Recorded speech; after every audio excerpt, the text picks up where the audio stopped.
Hello and welcome to another Rivals of Ixalan draft here on the channel. If you're watching this on YouTube, welcome, welcome, welcome. Okie doke, so this pack is not exceptional. If people are wondering why the mountain's in the upper left, it's because someone told me this, I forget who, but shout out to them.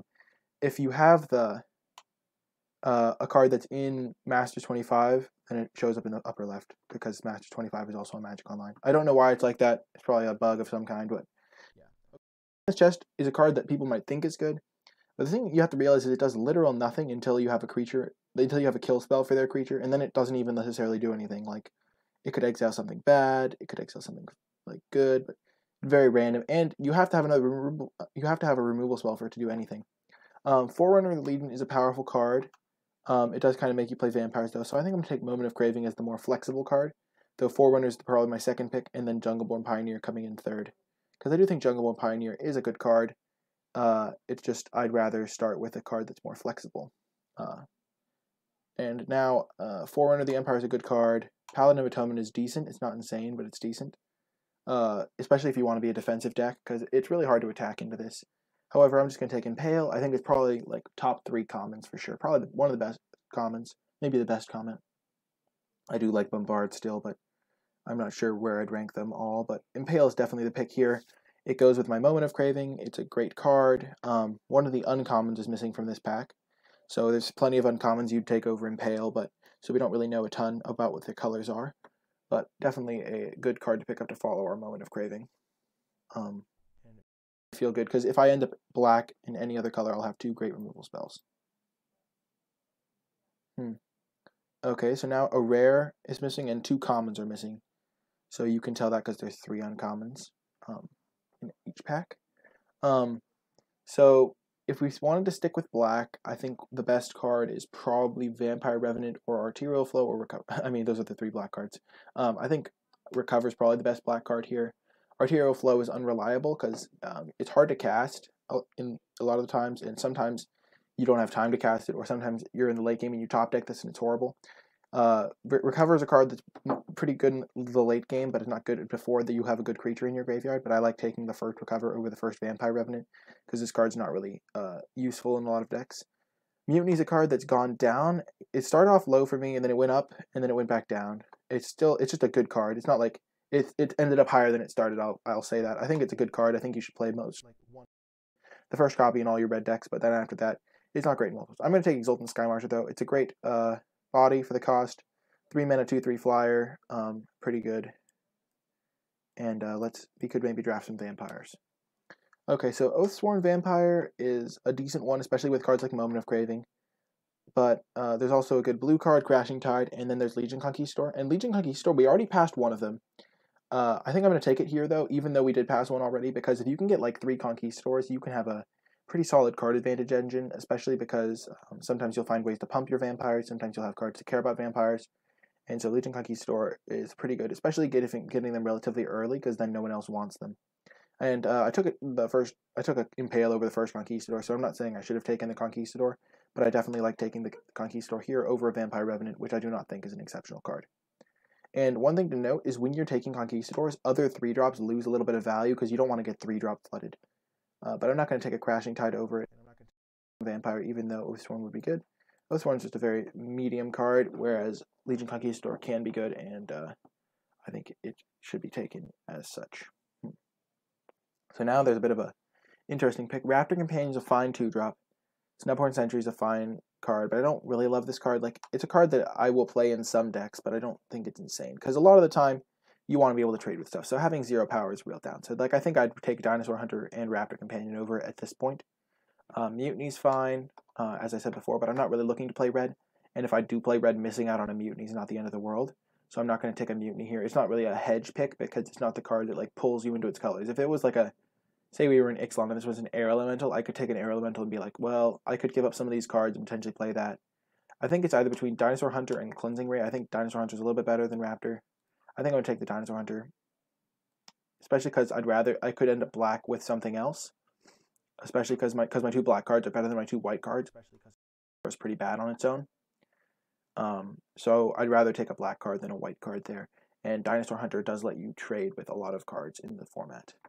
And now I'm going to take another Exultant Sky Marcher. I am seeing a decent amount of green, so maybe I'm supposed to be playing white-green, but I have great black cards, so I don't think I'm going to move into that color necessarily, unless I get a convincing reason to do so.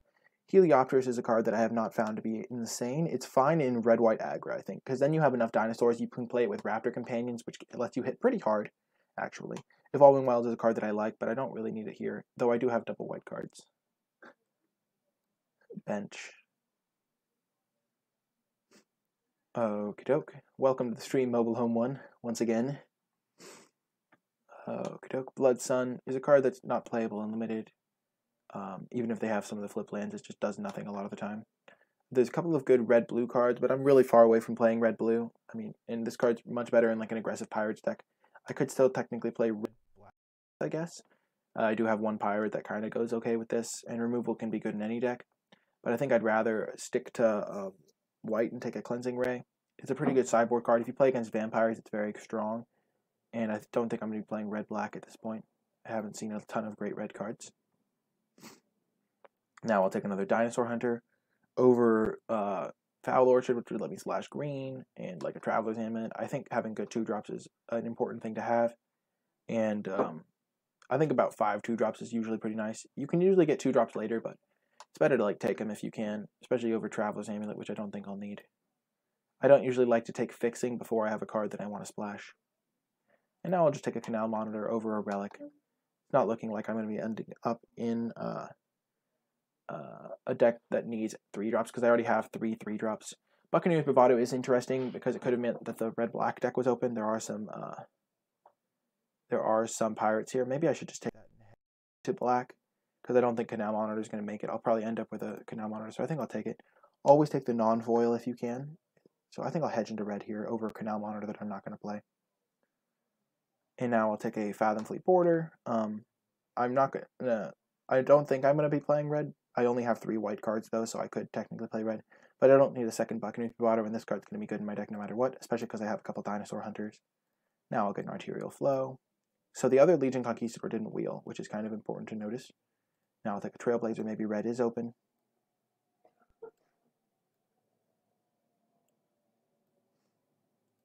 So this is my curve right now.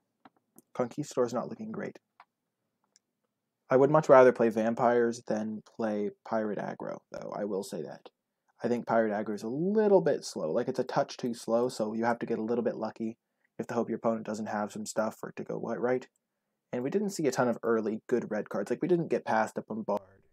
Obviously, it would be insane. It would be a clear red signal. We didn't see a ton of great red cards. We saw that late 1-drop. We saw a couple Fanatical Firebrands fairly late, but other than that, not a ton of reason to be playing red here.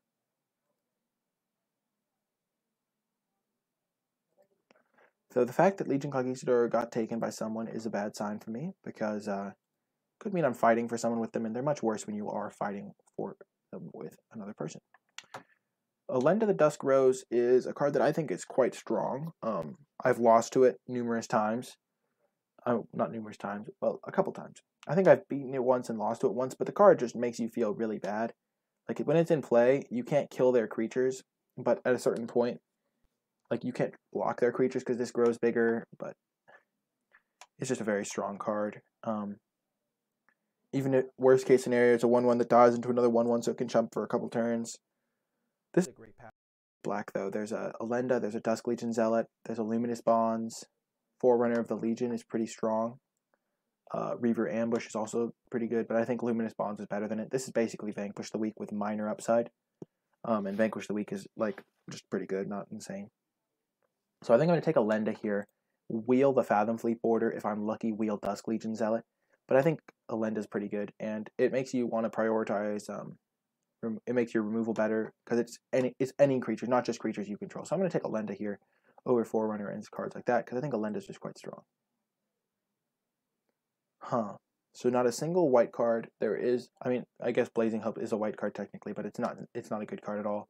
You should never play this card. You can sometimes side it in if your opponent plays Galta, and you don't have any way to deal with a Galta, but I think that's like the most fringe scenario ever. Grasping Scoundrels is not great. If you're playing red-black aggro, sometimes you'll want it. Sometimes in blue-black aggro, you'll want it, but it's not a great card. I think I'm just Kite Marauder. I'm not going to be playing any of these cards. Not even a Grasping Scoundrel. I'll just, yeah. I don't think any of those cards are very good. Impale, however, is quite good. I'm going to take it easily over a Martyr of Dusk and be quite happy about it. Recover is pretty good, but I'm easily taking Impale here. It's just premium removal spell. And now Tomb Robber is the pick here for me. Tomb Robber is another card that I love. I don't think it's insane, but it definitely can do good work. Being able to explore it well, if you have extra lands in hand, it prevents flood, and sometimes you can flood out if you don't have any mana sink. So this is like a nice little late game mana sink.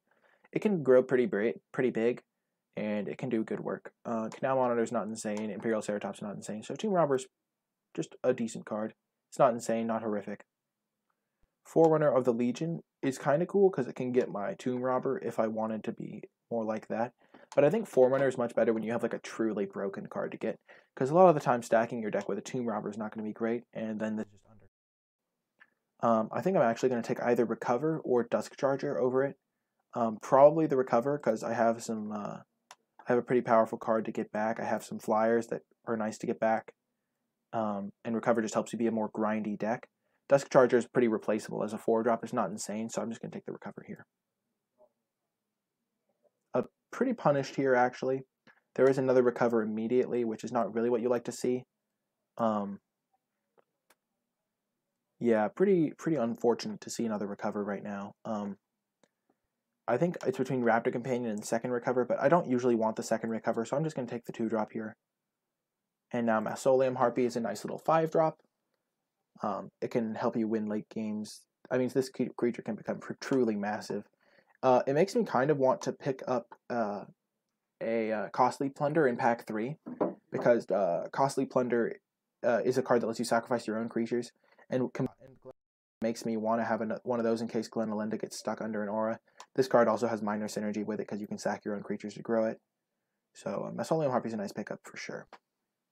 Now there's nothing in our colors. I guess we'll just take Blood Sun on the off chance that it like spikes in price or something. We're not playing red at this point. We have enough good white cards that we don't need to. Now, just as I suspected, Fathomfleet Border did wheel. And so we could take it. We already have one Cleansing Ray, but I think we're going to take Vampire Revenant just to have another flyer, another 4-drop. 3-drops don't look like they're going to be an issue. I don't think we're playing Conquistador unless we get like 2 more. I don't think I want to play just 2 Conquistadors because I do have enough good 3-drops. Fathomfleet Border is an interesting one to consider. But I think Revenant's good as a flyer to help me push through some damage. And now I'll take a Strider Hunt. I'll take Blazing Hope. If I see a Galto, I could decide it in the fringe scenario I mentioned. And now I'll take a Heliopterus. If I run short on playables, Heliopterus is not the worst card to have to play. But right now my deck's looking pretty solid. I have an Arterial Flow and a Recover for some value. Glen Elenda can also get value. Tomb Robber can get some value. Forerunner came back. That's nice. Nice little pickup for me. I'm not unhappy to play this card in a deck that has a Tomb Robber to go get, though Tomb Robber's not insane a lot of the time, so it could be interesting. Like in matchups where I want Tomb Robber actively, I could side it in, or I could just put Fathomfleet Border on top to make sure I don't flood out. Or I think this is a nice little 2-card combo to have, 2-card punch. Okay, so this pack has nothing insane in it. Sword Point Diplomacy is a card that may look good, but anytime you give your opponent a choice, it's not great. So late in the game, if your opponent's at a high enough life total, they'll just let you keep lands and they'll give you anything else. Early in the game, if you need to find lands, they can give you your expensive cards. It's just not good to give your opponent those options. March of the Drowned would be decent if I had a lot more pirates, because you really want to be getting 2 cards out of this for it to be good. So if I had like a Black-Red Pirates aggro deck or Blue-Black Pirates control deck, this could be good to get 2 cards for it. But since I don't really need that, and I already have a Recover, I'm not going to take it. Queensway Soldier for another 2-drop that is a Vampire could be useful, but I don't think I'm going to be going deep on Vampire synergies. 2-drop, I already have 3. This also might wheel. I'm just going to take the Shining Aerosaur. This card has been impressive for me. In Ixalan, it was better than I thought it would be, and it's also been pretty good for me in Rivals of Ixalan. It's just a nice flyer. Flying is pretty good in this format. Okay, so the rare is missing from this pack, so we don't know a ton about what is in it, but there aren't any good black or white cards for us, so that's unfortunate. March of the Drowned, as I said, we don't really want. We're not a Kinjali's Caller deck because we have like 2 dinosaurs. We're just going to take the Dusk Legion Dreadnought. It's not insane, but it's could make the deck. It's definitely a decent card. Now we're going to take Bishop Soldier. It's just strictly better than Queensway Soldier pretty much, and Skittering Heartstopper is worse than both these cards, I think, because you don't want to have to hold up mana every turn for it to be relevant. What about Huntmaster pretty late, I guess, if I was... So Charging Monster Sword is quite strong, but obviously we're not playing red. We're not going to plan on slashing it. But that's kind of an interesting card. I mean, there's a lot... I mean, that's actually just kind of nuts that this card's still in the pack. There's no one playing red nearby, clearly.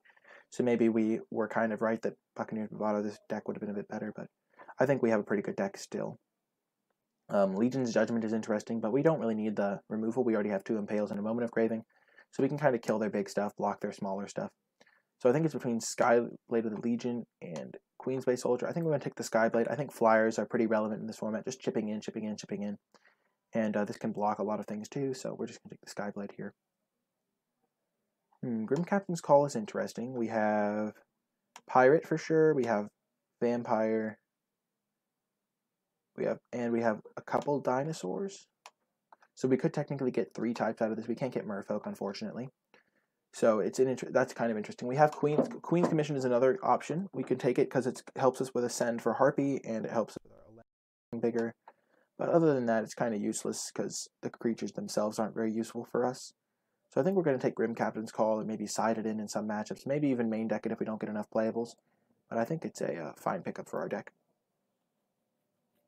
Ruin Raider's a nice one, though. We have a pretty cheap curve, but our cards are powerful, which is pretty much exactly where this wants to be. We have some cards that can attack pretty nicely, and this can draw us a lot of cards. We already have an Arterial Flow, so we're not really in the market for a Heartless Pillage. But Ruin Raider's a nice one. We can also tutor it up with our Forerunner. So this is the second Legion Conquistador, which would be interesting, but I don't think we really need the Legion Conquistador at this point, because we already have a pretty decent amount of guys. I think we're going to take Sheltering Light over the Conquistador. I think we have enough 3-drops. We don't need to add 2 more. And Legion Conquistador tutor for 1 Conquistador is good, but it's not insane. So we're just going to take Sheltering Light.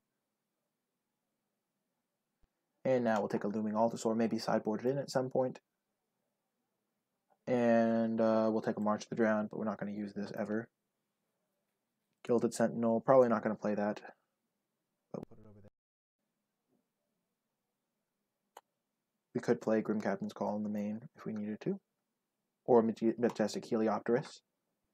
I think Heliopterus is probably better than Gilded Sentinel, though we don't have a ton of dinosaurs to help it out.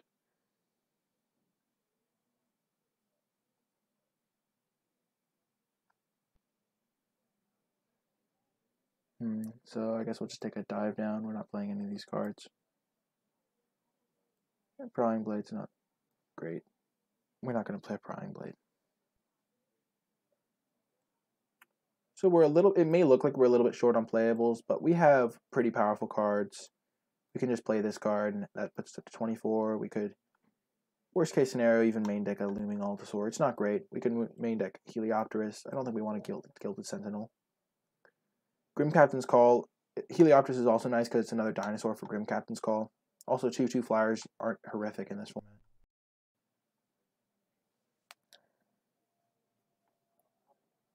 We have some nice grindy elements here. Having a little comp package to get, we can, if we're flooding, we can get Tomb Robber. If we're being on the beatdown or have an evasive attacker, we can get Ruin Raider. I think Majestic Heliopterus is fine in this deck. I think we want to cut some of our expensive cards because we have, let's group our creatures separately. Just to look at our curve. I think we don't need Dusk Legion's Dreadnought. I think we're mostly winning in the air with our Sky Marchers and our Skyblades. And these big guys are the way we win our late game in the air. So, because of that, I think we're going to either cut Grim Captain's Call or Dusk Legion Dreadnought. And this card takes a while to get going, and I think since we already have Recover, we'll just cut the Grim Captain's Call. We don't have a ton of dinosaurs to get back. But yeah, we can add it in. I think Dusk Legion Dreadnought is just going to be decent for us. Combine groups. So we'll go 9/8 in favor of Swamps. You don't always want to just see which one has more symbols. But we're definitely running 17 lands in this deck, and we have multiple double black cards, but only and a couple double white, but only 2 double white cards. So we want to hit double black consistently. So our mana requirements are kind of rough in this deck. Maybe we would want double white so that we can hit these more consistently. But double Impale and an Arterial Flow makes me want more black, though it's very close for sure. Maybe I've convinced myself to go over to the double white lifestyle. Because these on turn 3 are really a necessity, and these on turn 4 are not. Yeah, I've convinced myself. I'm going to add an extra planes. Because you really want to be able to cast your 3-drop creatures on turn 3. This doesn't really matter. And by turn 4, not the end of the world if I can't cast that on turn 4. And 5 of my 6 creatures are white, so it's just a little bit more there. Yeah, I think this is good. We'll run it and see how it does. We didn't get a costly plunder, but we ended up with some good stuff. We got a Sheltering Light that can protect our Lend, though I don't know why we'd want to do that. We have some expensive stuff, some pretty good cards, I think. Definitely a nice game plan.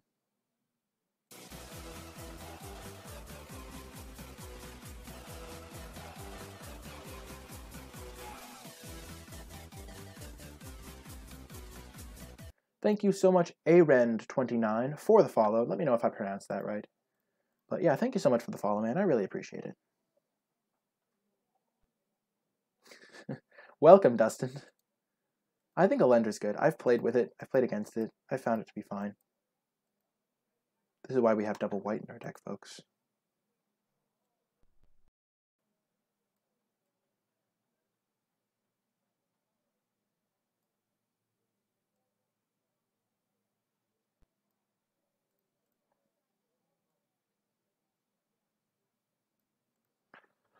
So can we keep this hand?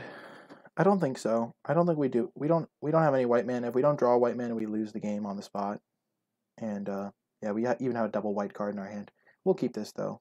It has both our colors. I think we'll put that on top. We do have 3 mana 1/1s and 4 mana 1/1s in our deck, Dustin. That is correct. So one of the reasons I kept Raptor Companion is we do need lands for this hand to function. But Raptor Companion turns on our Sheltering Light, which can let us survive. So we can like block with Raptor Companion, we can block and Sheltering Light, we can do some cool stuff.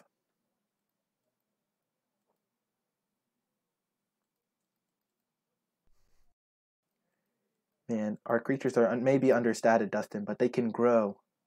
That's the beauty of life. Creatures can grow, living organisms. Just going to play our Raptor Companion. Arend29. Okay, cool. Perfect. Welcome, welcome to the stream. Opponent considering whether they want to Force of Will our Raptor Companion, clearly. It is a tough choice. Okay, it managed to resolve. Maybe opponent was wishing they'd played their island so they could daze it. I'm just messing around with folks.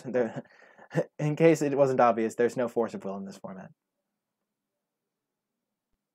Okay, Suncolored Raptor.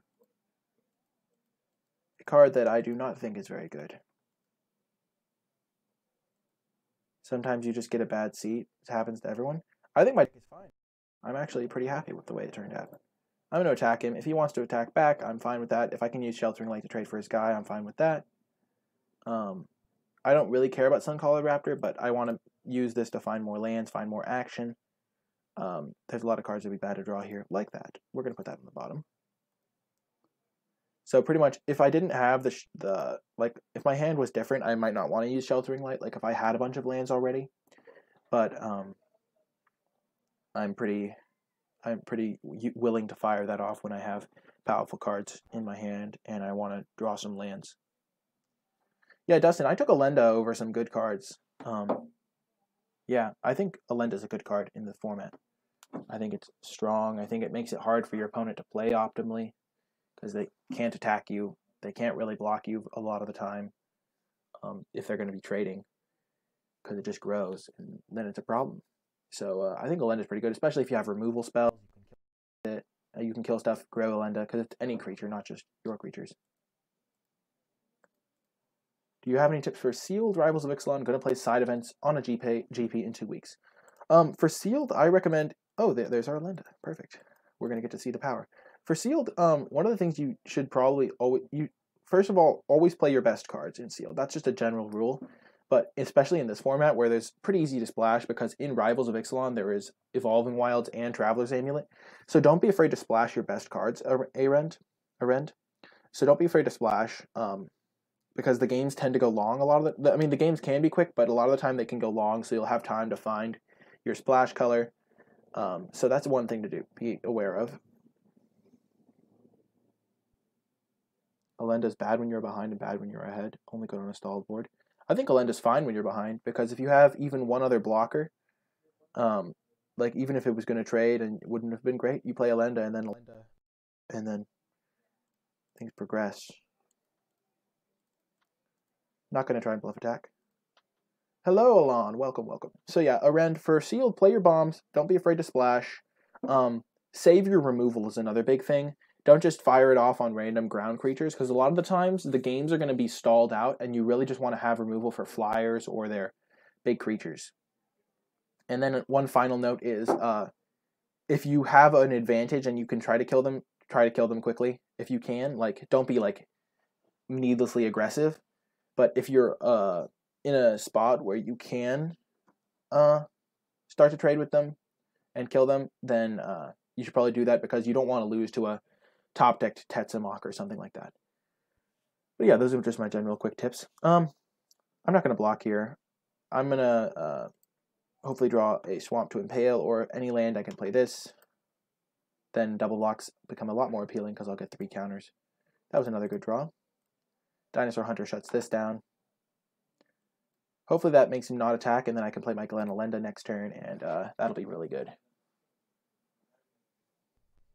So I don't think my opponent has a combat trick, or they might have attacked with a Knight of the Stampede. Though they probably just wanted to develop their board this turn, so they could have a removal spell of some kind. But yeah, we'll draw a land, and then a Alenda will do good work. Because like if we double block this, that's 3 deaths. The vicious dual shot. Rampant growth plus kill my raptor companion. That's unfortunate. If I'd had Alenda, it would have died. Would have been bad. Or felt bad, at least. It actually just would have been really bad for me. But I have a lot of powerful things in my hand. I'm glad I scryed a land. Oh no. So he's getting kind of, not spewy, but very aggressive with his cards here. He has 1 card in hand. He does have a 4/4, but I need to just draw any land, and then I have my Alenda the Dusk Rose out. Swamp is perfect here. So now the question is to play my Alenda and like threaten a double block, or just kill his guy. Alenda and then removal. Alendra, is it Alendra? I thought it was just Alenda. Oh yeah, it is Alenda.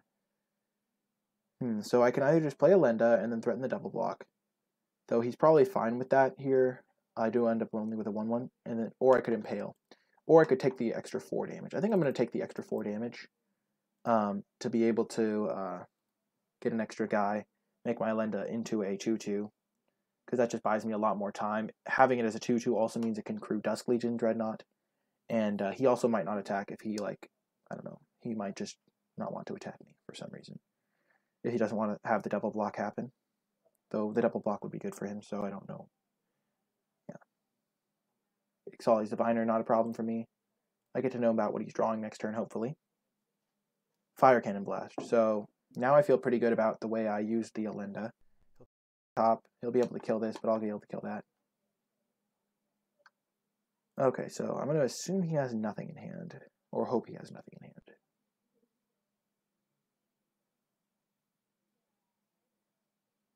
Oh, he has something. Okay, so Alenda gets a counter.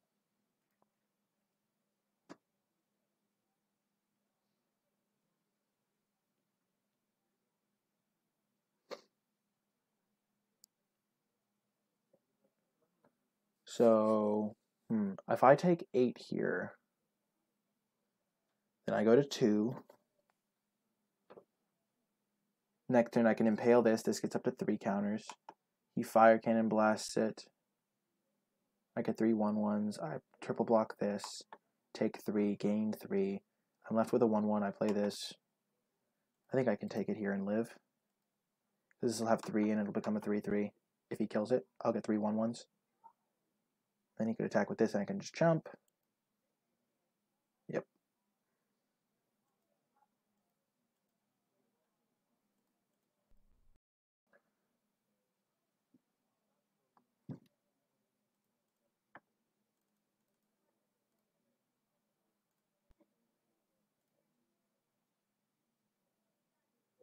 So now it's a 3/3.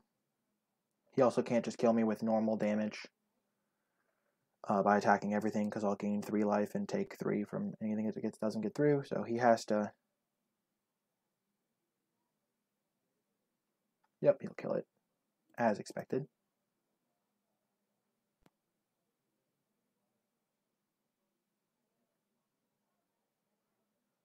So he's sending with the team, which I think might be a mistake. It might just be correct to send with these two.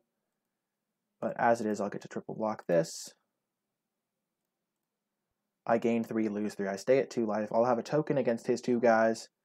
And I'll need to draw a land so I can play my Harpy. Because Harpy, I'm in fine shape here. If I have to play my Vampire Revenant, it's a bit worse. Heliopterus, not the greatest draw, but it's not the worst either. I'm going to play the Heliopterus here. It means that I can crew Dusk Legion Dreadnought next turn, if I have to. I'm also don't really want to trade off double for this. Interesting. It ended up as a Hill Giant. So we're just going to chump here. And now that, because this 2/2 can hold back this all day long. Oh, he's attacking like that. Okay. This is why I didn't want to play this, because I didn't want to have to double block this, because then he has a creature against nothing. And I'm fine jumping here. Either way, I was going to lose my token, but now I'm left with a creature, and he's left with this. Ah, the Herd Caller. Yeah, I think opponent's draw was just a bit better than mine. I didn't manage my stuff. Yeah, that's going to be game. So, close game, though. Very close one. We might want a Looming Altasaur in this matchup. It looked like it blocked everything in his deck, so that could be good. If we're bringing in Altasaur over something, maybe over this. This thing also blocked a lot of stuff. So we saw a dual shot, so the 3/1 could be bad, because that's our only guy that really dies to it. Tomb Robbers can escape the range a lot of the time. Vampire Revenant might... Yeah, I'll keep this guy in. I can't really play around dual shot all that much. I'll just try and hold my guy in my hand if I can. I think I'll take out Vampire Revenant for the Looming Altasaur, maybe. Yeah. Could also take out Arterial Flow. He has some expensive cards. Though he is kind of a decently aggressive deck, it looked like. I felt like I was kind of on the back foot, but that was probably because I was missing land drops more than anything. I think Altasaur is going to be good. I agree, Dustin. I think the 1/7 is going to be great. Flyers are probably going to be good. We'll take out Arterial Flow. Arterial Flow is a very medium card. It's not insane, really, ever. It's hard to cast in our deck. And we have a lot of proactive plays. And we will keep this hand. We do want double white, but we do have 8 more planes in the deck.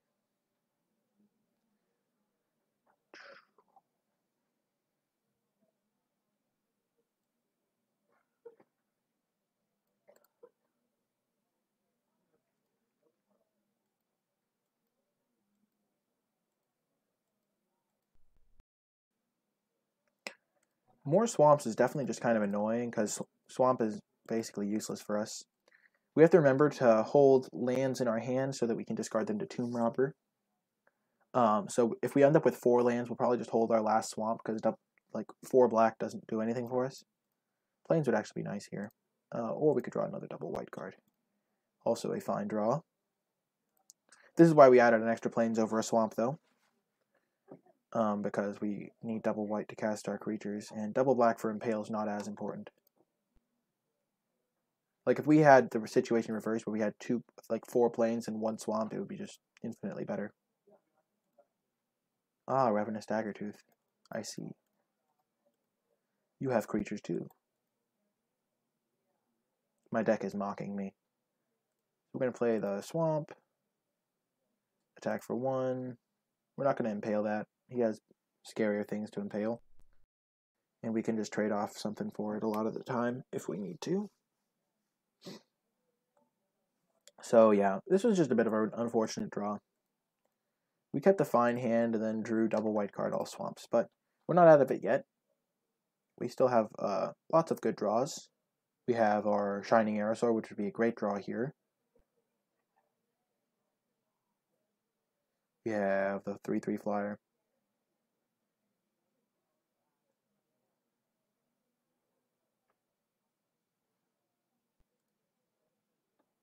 That's a fine one too. So we will not attack because we want to be able to block that. We'll use Forerunner to go get our... It's actually close. We can either get our 3/2 that draws us extra cards, or we can get our Tomb Robber. I think we're going to get Tomb Robber. It's just a bit of a safer grab. Because we can start discarding these extra lands. Though we also don't want to lose life. Though Tomb Robber's not great. Though we kind of have an attacker in the air. We will use its ability. Tomb Robber or Fathom Fleet. For those who don't remember, or Ruin Raider, I mean. For those who don't remember, this is what Ruin Raider does. It basically has Dark Confidant, but at the end of your turn if you attack with a creature. And then this guy lets me discard cards to explore. I think I'm going to get Ruin Raider. I don't think I'm going to die. I think I'll be able to block here, and I'm kind of stable. I'll play my land, and then I will pass. Because this way, if I draw a plains in the future, I could like double spell, or yeah. So this is going to trade with that 3/2. This is going to try and block there.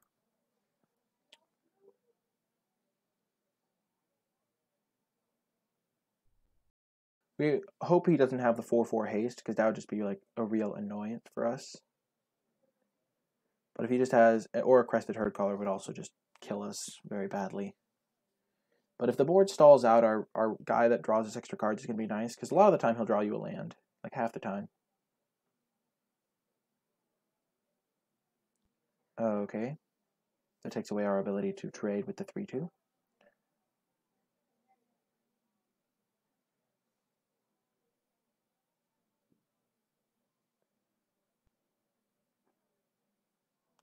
Definitely blocking here. It might mean that he has a dual shot. If we block here, any dual shots, he doesn't really get a ton of value. We don't want to take 5 if he doesn't have a dual shot. If he has a follow-up creature, it's just really bad for us to take 5 here. I think he could have dual shot for sure, though. Okay.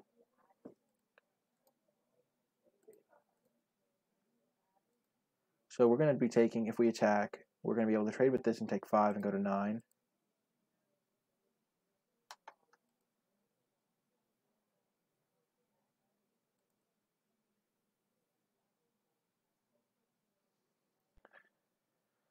Huh.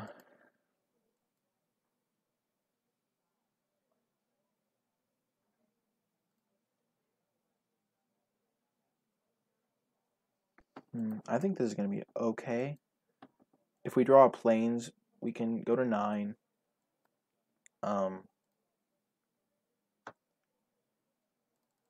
We'll end up going to 9. Then we can go Sky Marcher plus Impale if we draw plains.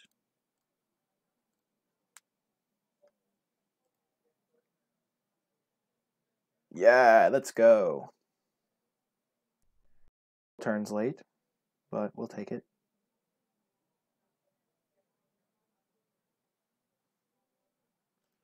We really want to draw a Moment of Craving in this spot. We're definitely going to block the Frilled Death Spitter. Actually, we're going to block Ruin Raider just so we don't go solo. We would go to 7. otherwise, and we can impale the Frilled Death Spitter.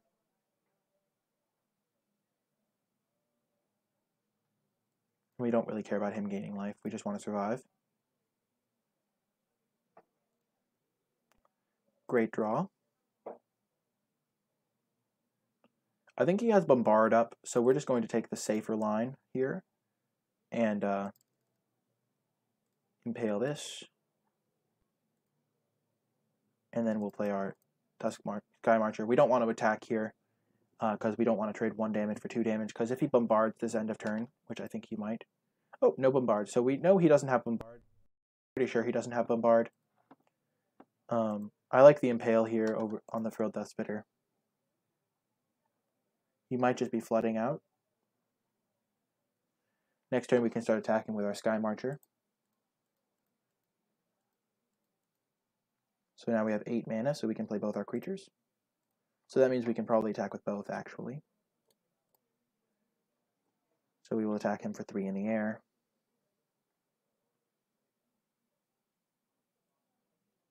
He needs to find his white source for Zakama. I don't generally assume my opponents have Zakama, but I'm going to assume that's probably a joke.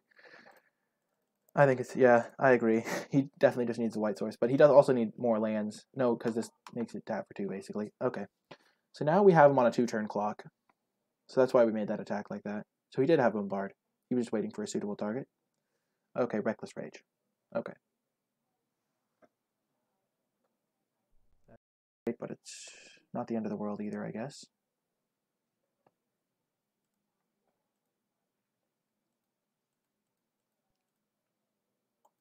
Dinosaur Hunter's nice. So we'll just hold back Skyblade of the Legion and hit him for 4. This puts him on a bit of a clock. Dinosaur Hunter can block his, a 4/4 dino that has haste. It can also, yeah, we just want to kill him before he plays like a Herd Caller or something, because if he plays Herd Caller, we're in bad shape. He's a bit flooded, it looks like. We also have a lot of lands. Mulliganing was really painful this game. But Ruin Raider replaced itself. Okay. Easy block here. It could definitely just be a bluff attack. It could be the fact that he has a dual shot he wants to use to kill this. But we're definitely not going to.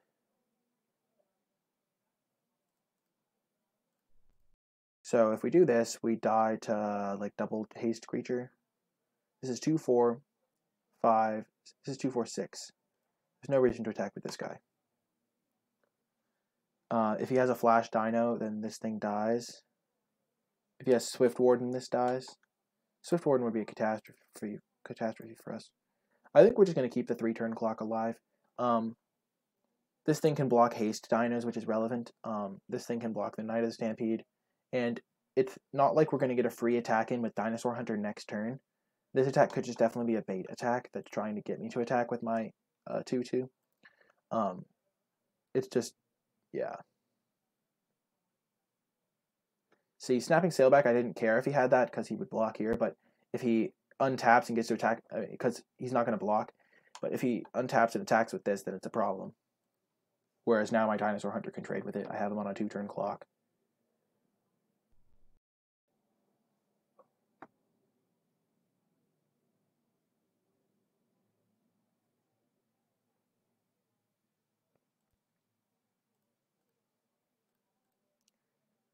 Okay, pretty easy blocks here. I'm happy to trade these off. He might have something bigger, but I have to just try and kill him in the air. Blossom Dryad, okay. Now I might attack him with this guy. Hopefully I draw something. Oh, that's perfect. Okay, so now I am going to attack him with Skyblade of the Legion, because then any 2 of my flyers are lethal because he'll be at 3. Then even if he kills one of my Sky Marchers, I don't just die. And if he had a Monster Sword, he would have played it already.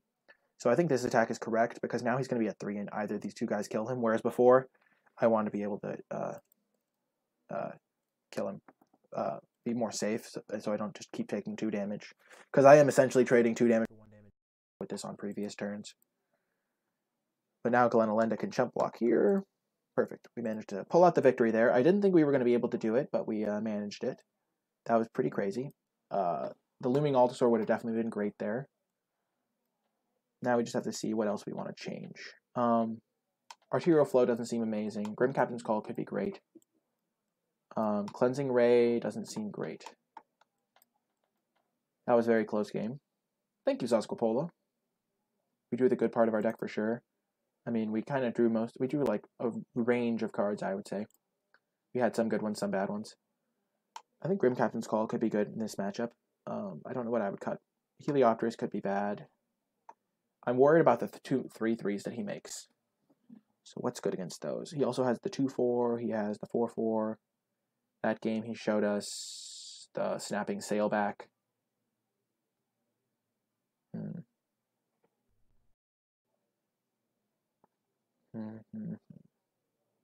Tomb Robber definitely could have been good that game. I like Grim Captain's Call, but I think since I already have a Recover, I'll just run it back. Because a lot of the time they're going to do the same thing. And Grim Captain's Call is much more of a late game card, and I think he might be favored in the late game. I kind of just have to try and kill him with my flyers. Whew. Close game for sure, though. Grim Captain's Call is definitely a borderline one. That was like really actually very close, because if I hadn't impaled the 3/2 Frilled Death Spitter, if I'd blocked incorrectly, like if I hadn't blocked the Raging thing, and okay, this seems like a fine hand. We have our Raptor Companion into Ruin Raider potentially. We're definitely keeping. Our opponent's on a mulligan. We just have to find one land, and we have 3 draws to do it, so I think we're going to be fine this hand.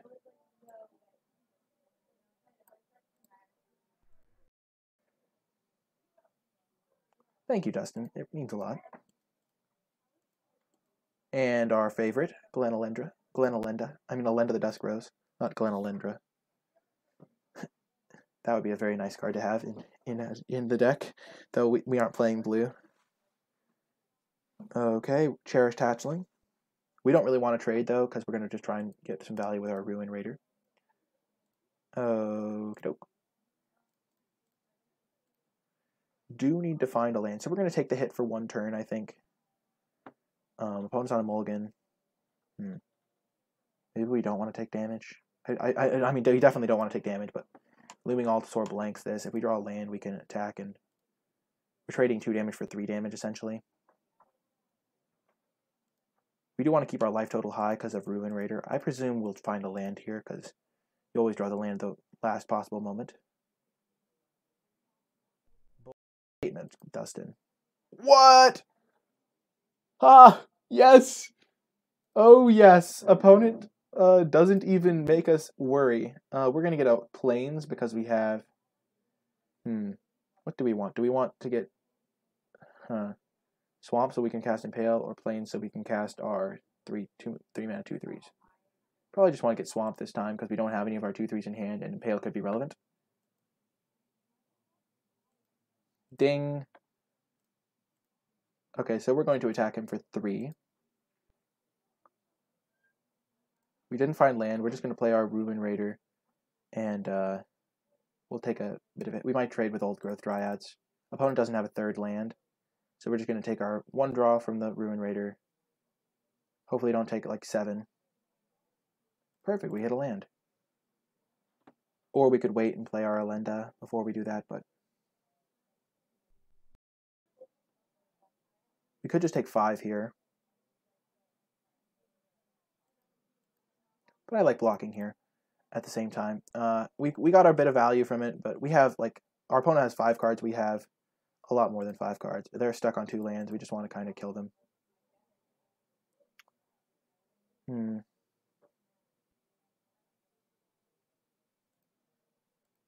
So we're going to attack him for 3. Play our Looming Altasaur. I don't want to really be at 13. Also, it makes it hard to attack him because then we could just randomly die to Ruin Raider.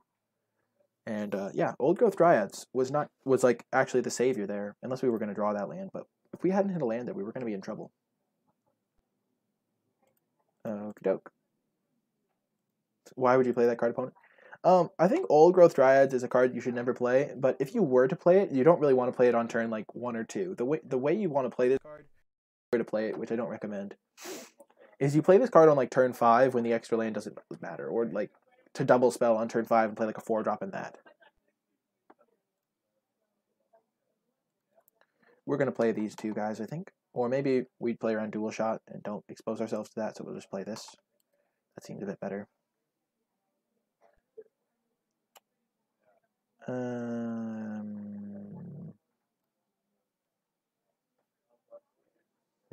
Do we want to trade?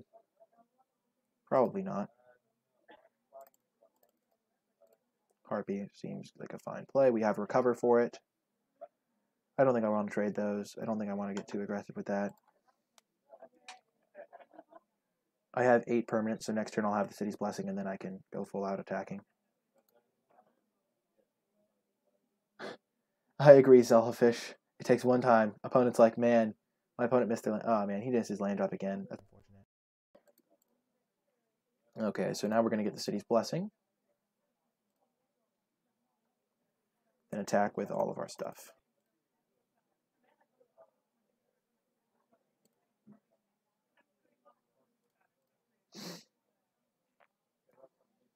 We don't really care if he trades 2 damage now because we're just so far ahead. Yep. Okay. And that dying pumps this up. Makes it... Yeah, I guess Fire Cannon Blast is not going to be live for a long time. But, yeah. We're in great shape here. Opponent definitely got unlucky. So now he can bombard this. Okay, that's not going to do it, opponent. So this is 1, 5, 6, 7, 8. So we can explore twice, kill him maybe? Let's explore. If we have something, we'll discard a Lenda. If we have a non-land on top, we win the game here. Top.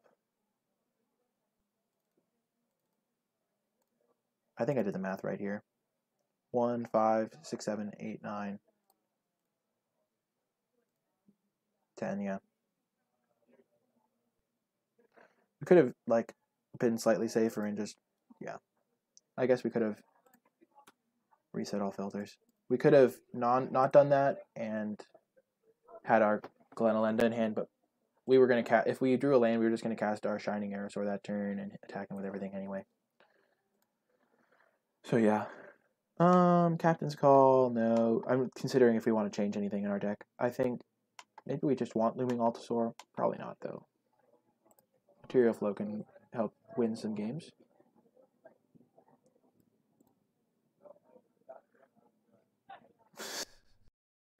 Really, Dustin? You just will not let it go. I think Alenda's good. I took it over good cards. I had the pack that had Alenda the Dusk Rose in it was stacked. It had like crazy cards. I'm not even going to tell you what cards were in it, Dustin, so you don't get sad. But I think Alenda's good.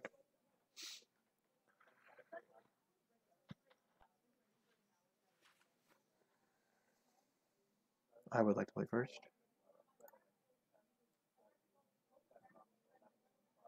We'll keep this. It's not great for sure. For sure not great. We have a couple lands and we have a 2-drop and stuff we can cast though. And mulliganing is really bad in limited. It just becomes very hard to win. You have to get value somehow, and yeah. Tomb Robber's not looking great in this hand either. But if we draw like a Plains, this hand becomes pretty decent. Looks like we're just going to be curving out with our Dinosaur Hunter into Dinosaur Hunter draw.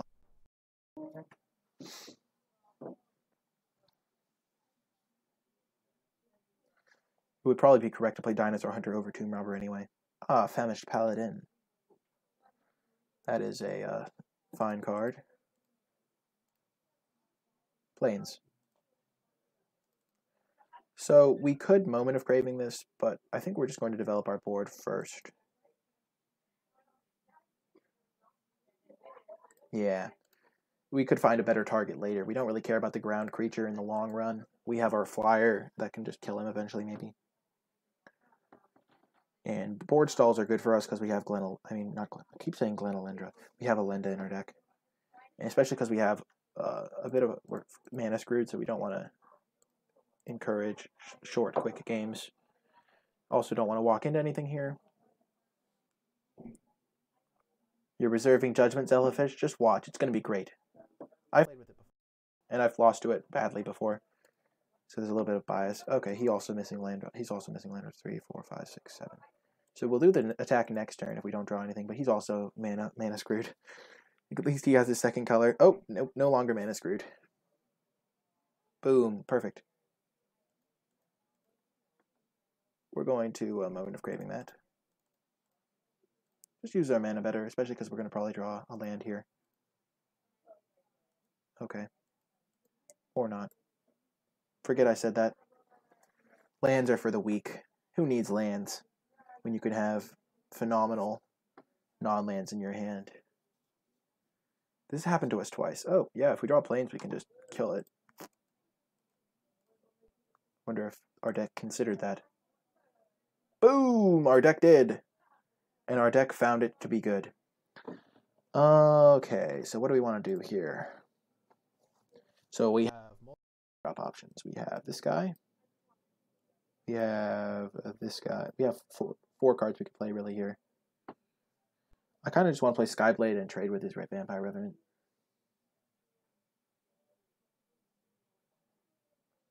I think Alenda's good. I don't know why everyone's hating on Alenda. I think Alenda is a fine card. I think it's actually good. Like, I took it, I keep avoiding. I took it over Luminous Bonds and the Vampire Tutor that puts this guy on top of your deck.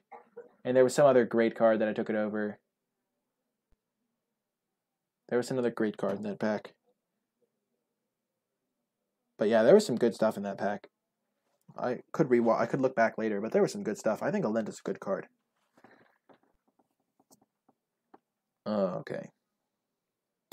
So I could just play Fathom Fleet Border. I think I'm just going to play Skyblade. I think it's going to maximize my chances of being live longer. I don't fear the late game because of my Tomb Robber. Opponent could be getting a little flooded. Ah, the Sanguine Glorifier, the classic. Crushing my dreams of ever being able to deal with the 4-2.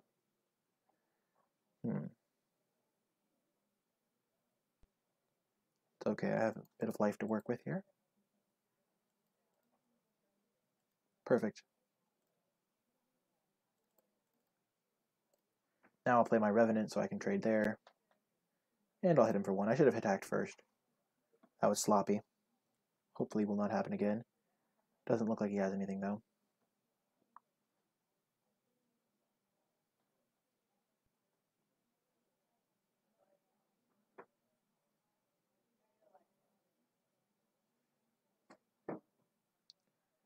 We can also impale the Vampire Revenant next turn if he finds a way to kill our Vampire Revenant. That's also an option.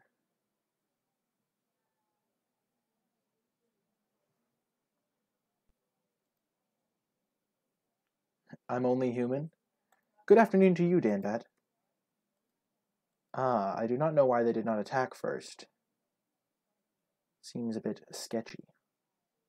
Seems like that would be a good thing to do when you have things like that. Steadfast Armosaur, okay. Sure.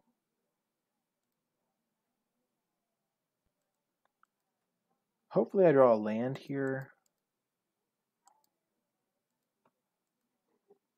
So I can, oh perfect. Because now I can impale this, because there's a problem. And then get the sick outplay on my opponent with Sheltering Light when they attack with Armosaur.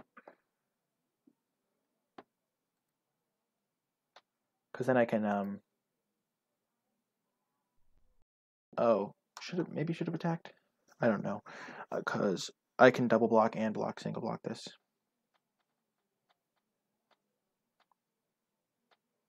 What are they working at? Oh, that's perfect for me. Oh my gosh. Yes. Perfect.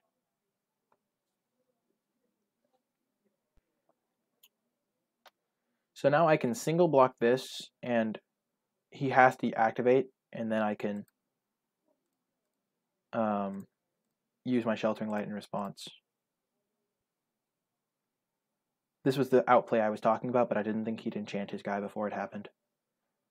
And he is going to gain life, so I'm still going to try and kill that. Because I still feel pretty good about my late game, especially because this can go get my Super powered guy. Oh no, didn't see this coming. This is one of those cases where Sheltering Light's a great combat trick. He can't even have... Oh, that's definitely going to the bottom. Is it?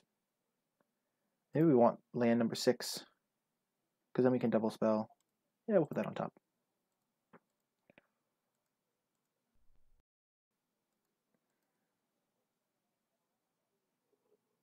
Perfect. That was actually great for us. Pretty excellent. So now we can double spell. We can Fathom Fleet Border and Forerunner. We're going to... First going to Forerunner, so we, just in case this dies, though it can't really die, we're going to Forerunner for a... yes, I would like to use its ability. Ruin Raider is our last pirate. That's actually insane. Then we're going to play our Fathom Fleet Border post-combat. We're going to be able to hit him for 1. Every point of damage matters.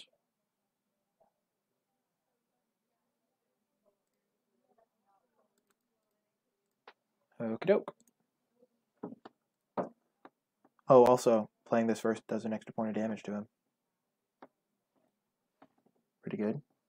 If I'd played that in the wrong order, I would have felt pretty dumb, I guess. And we don't need any more lands. We can double spell with these 2 next turn.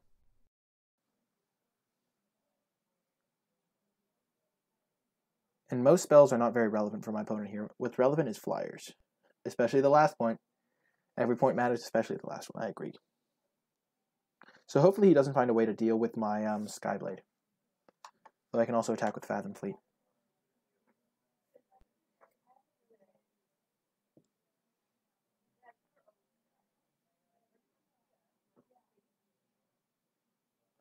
Having 6 lands seems good, because then I can Tomb Robber and thing next turn. And I'll draw extra card from my pirate guy.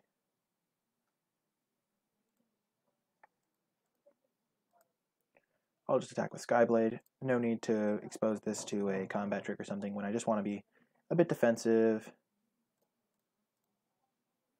Ruin Raider. You might have a removal spell. This is why I have double pirate. The wombo combo of Tomb Raider plus Ruin Raider. They're both, Tomb Robber and Ruin Raider. Perfect. Land. I am fine with that.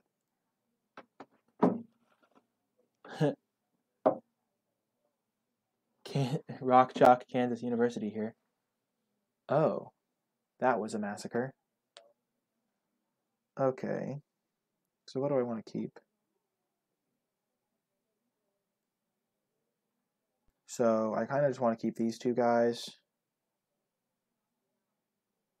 That was brutal. So I'm not going to play around that rare, obviously. And I'll keep my Tomb Robber. And then I lose all these guys. But that was very bad for me. I could keep these 2 guys. I'm not going to keep any of my 2-powered guys because I'd like to keep Tomb Robber alongside them. So I don't. So then I keep these 2. I lose 4 guys. Yeah, that was really bad. Brutal. That's a card to be aware of. Ouch. Yeah. Alenda, see? Alenda would have been busted there, Dustin. I'm glad you can see the times wouldn't be great. And now I take 4. This is not where I like to be.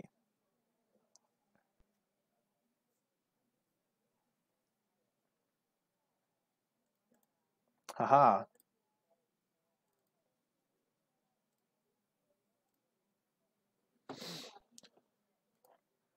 I'm not going to attack. I'll wait on the Explorer. I can explore at instant speed, so... And I don't get to draw the card. Argyl's Bloodfast. Oh my god. Just crushing me. That's actually horrific for me. He played me like an open book. Just take it from that guy. Take 3. I don't really want to double block it as of this turn. That's unfortunate. This is going to be a tough game to win. So I got destroyed by that one. Okay, I'm going to put that on top. So I'll kill the 3/3.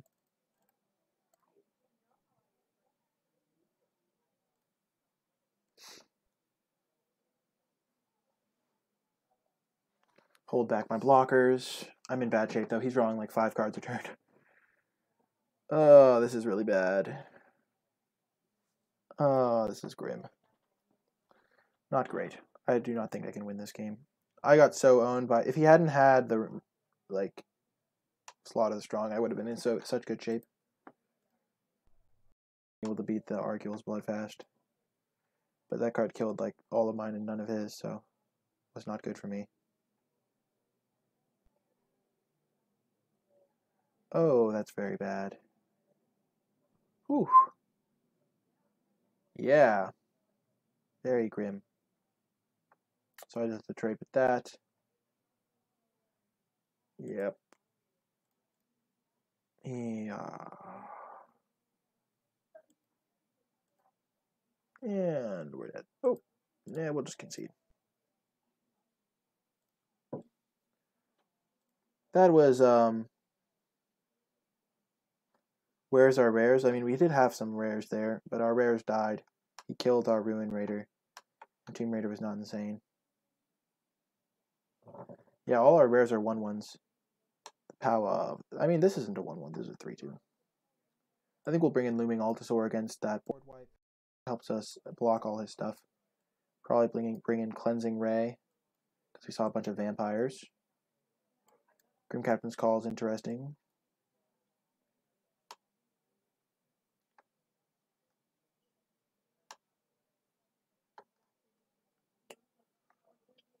Probably don't. We could bring in Arterial Flow. I mean, keep it in. I don't need it, though. Tomb Robber seems a bit slow against him.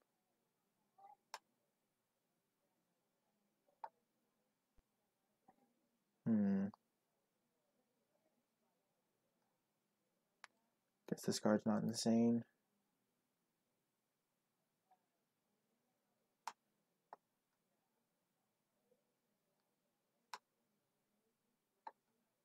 We'll bring in this, I think, because then now we'll have more types, because we're bringing in extra Dino. Then maybe we just want to take out Heliopterus.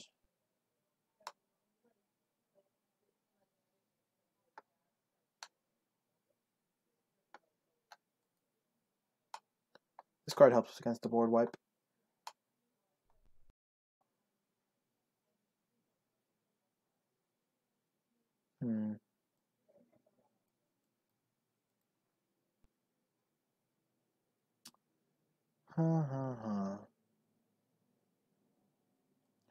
Guess we'll just not bring that in. I would like to play first. Pretty fine hand again.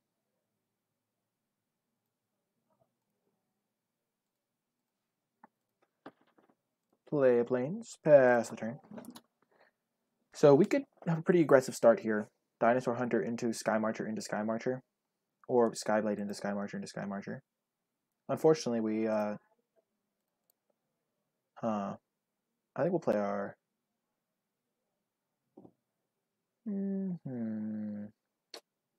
Play our Dino Hunter. It's not guaranteed to get in the point of damage, but if it does get in the point of damage, it's better than playing Skyblade. And we might just be forced to play Skyblade anyway, because we never draw double planes.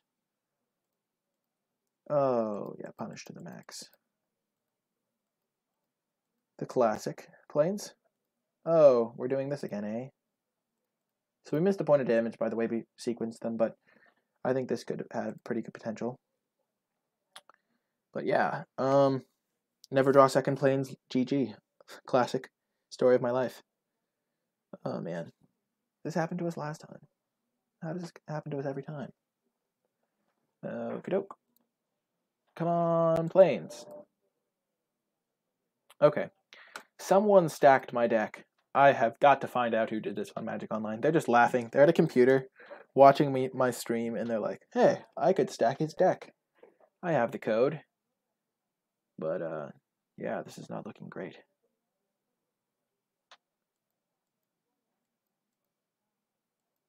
Planes! No, never lucky. That's kind of a nice draw, though, because he'll probably try to kill my Harpy. Though he does have Reaver Ambush, so I might not even be able to get it back. The saddest of days. Man, planes would be nice. I love drawing planes. Oh, hello, 22 Beef. 22 Beef. Welcome to the stream. Ah, the Reaver Ambush. As I expected, making my recover look very bad. Ah, not what I like to see. Oh. I will trade. This thing will not untap. So I'm in decent shape. I'll draw planes eventually. Recover. My Skyblade.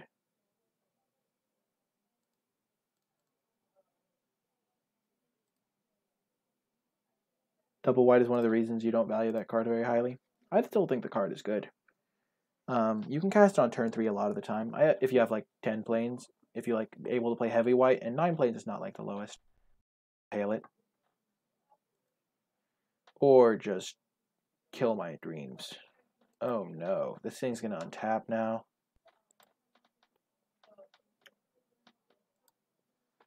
Yep, I can't block and use my Sheltering Light. It's just not good for me. That thing untapping is a bummer, though. Could I just draw 1 planes, like, when I need it in my entire life? Now I'm just dead to removal spells. Since I don't have Tomb Raider, I might as well play that out. I can double block this pretty effectively, but it's still a huge bummer.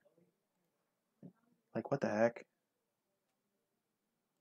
I have to double block it here. Going to 1 is not an option. If he has removal, I lose, but...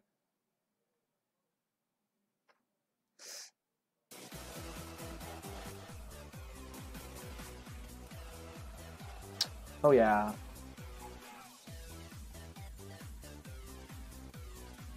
What is it like, opponent? Welcome, 22 Beef, to the stream. Plains next turn. Plains next turn doesn't help me.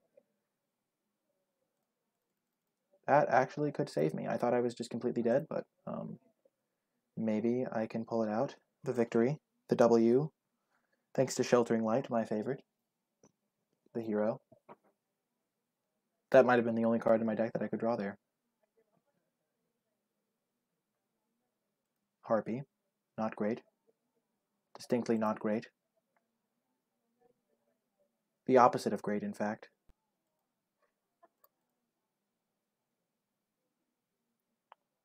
Okay.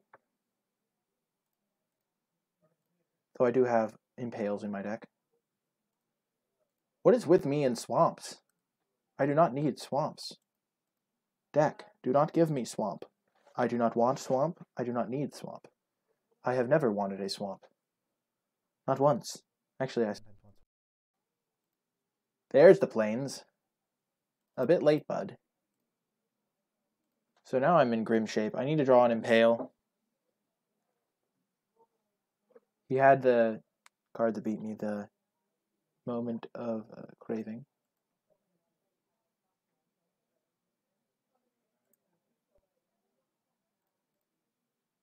I'm doing pretty good, 22 Beef. I'm about to lose, which is sad. If I'd had 1 more life point, I could have just taken this and double blocked that, but I have now got 1 draw step pretty much to find Impale. I guess technically 2. No, it's 1 draw step. Ruin Raider, you say? That will not be good enough. Man, one day I will draw my planes on time. If I'd had my planes on time, I had to make those blocks, and I would have had my Sheltering Light up at a better time, and things would have been good.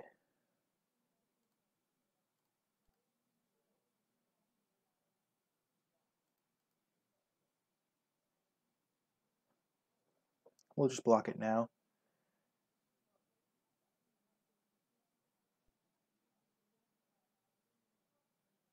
Oh my god. Opponent. Yeah, we're just dead now. Oh, that's unfortunate. Well, there goes the 3-0 dream. We lost 0-2. Not even close. But this is our deck. For anyone just tuning in, and we're going to try and win it in round 3. For the spicy 2-1. But yeah, that was unfortunate. I think we could have definitely won that. Especially the first game. The first game, I kind of forget what happened the first game, to be quite honest. I feel like our opponent did the same thing they did to us that game, though. That game was so dumb. If I had my second planes, they would have had nothing. No hope. Hello, Cornball. Welcome, welcome. What even happened game 1? Oh, game 1 was the one where they destroyed me with Slaughter the Strong. Yeah, so we lost some janky games. Our deck is like 4 cards away from being really nice. Yeah. Huh.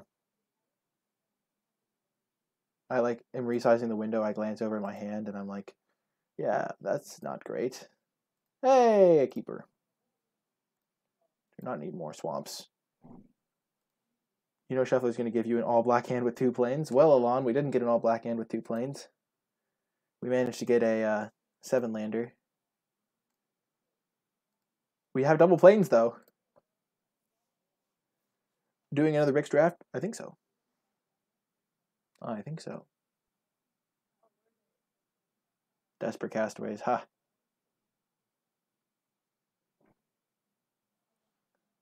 I don't think the deck has a problem. It's just, it doesn't like me very much. Boom! Raptor Companion. Perfect top deck, kind of. Not really what I wanted to see. I'd rather...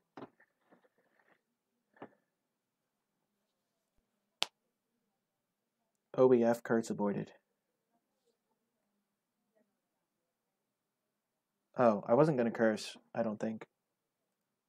I don't remember what I said. That was the curse avoided, but I wasn't planning on cursing. We're not going to trade for Desperate Castaways. It doesn't do anything. Yeah, we're just going to play our Fathom Fleet Border.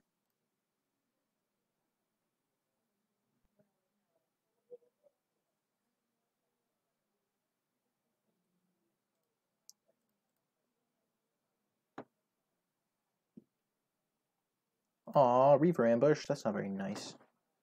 That was kind of mean, opponent.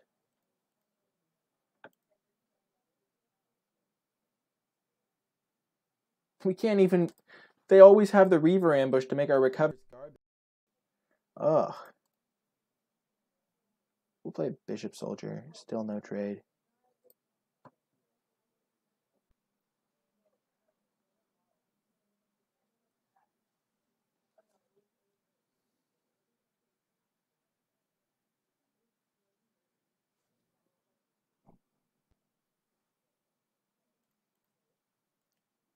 We don't want to trade, partly because we have this Mausoleum Harpy that makes trading bad.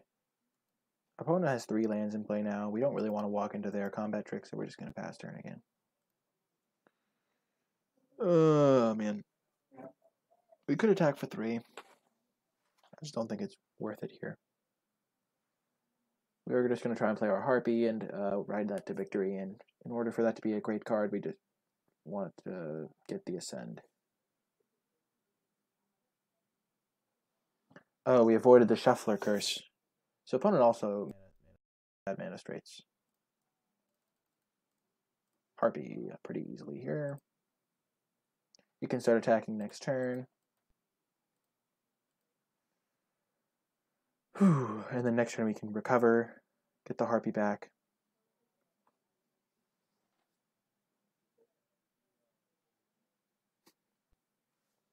Fascinating gameplay here, as opponent manages to discard to hand size. Oh, Lurking Chupacabra. Terrifying. Okie doke, let's attack with Harpy. Play our Ruin Raider.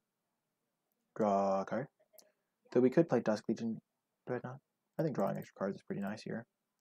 Especially because we want to turn on our Harpy. And yeah, this does unlock an extra attack next turn, but I'd rather draw a card. Yeah, punished, some might say. Shining Aerosaur. We drew our last 5-drop. Are you kidding me? That was a painful one. very... Oh, he was color screwed and mana screwed. Brutal. Brutal. So, what do we want to play here? I think we'll just attack him for 3 and play our Aerosaur. No need to deviate from our plan.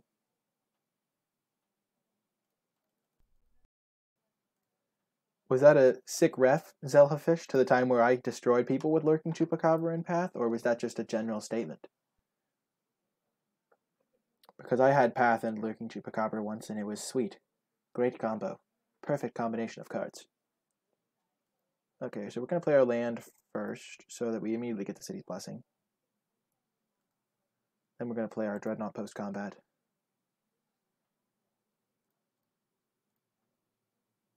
That'll start enabling some attacks from our Bishop Soldier. Oh, Bright Reprisal. Not nice.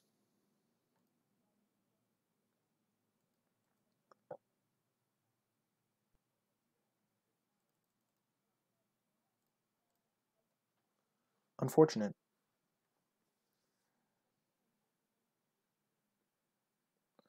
I wasn't even thinking about my opponent just holding up the card. I just assumed they had nothing because they've been doing nothing all game. Probably not responsible, but I'm going to still attack, especially because I have Recover. Yep. It's kind of a sweet combo. It feels wrong to do to someone in Limited, though. That's definitely dying.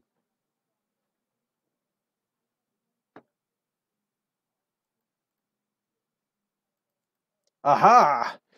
Whew, look at how good Alenda is on this board state. Can't even cast her. Let's go.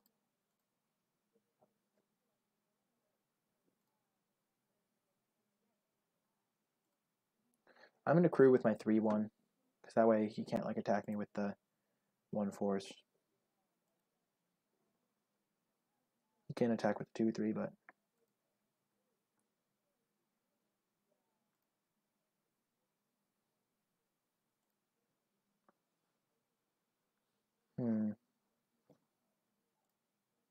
Let's attack him for 4. We don't want to use our moment.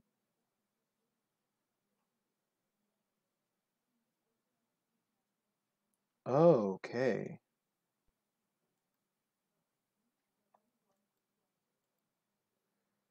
This is why we didn't play our Alenda pre-combat.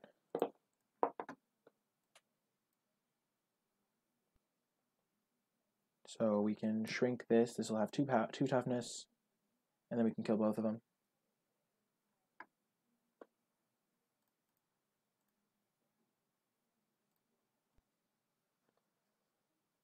And our guy lives by 1 toughness. The skin of its teeth. Oh my god. That was really bad. I mean, no it wasn't. That was pretty good for us. It still lives. We keep our thing around. Yeah, never mind. For some reason I thought I would kill the Desperate Castaways too. I don't know why I thought that.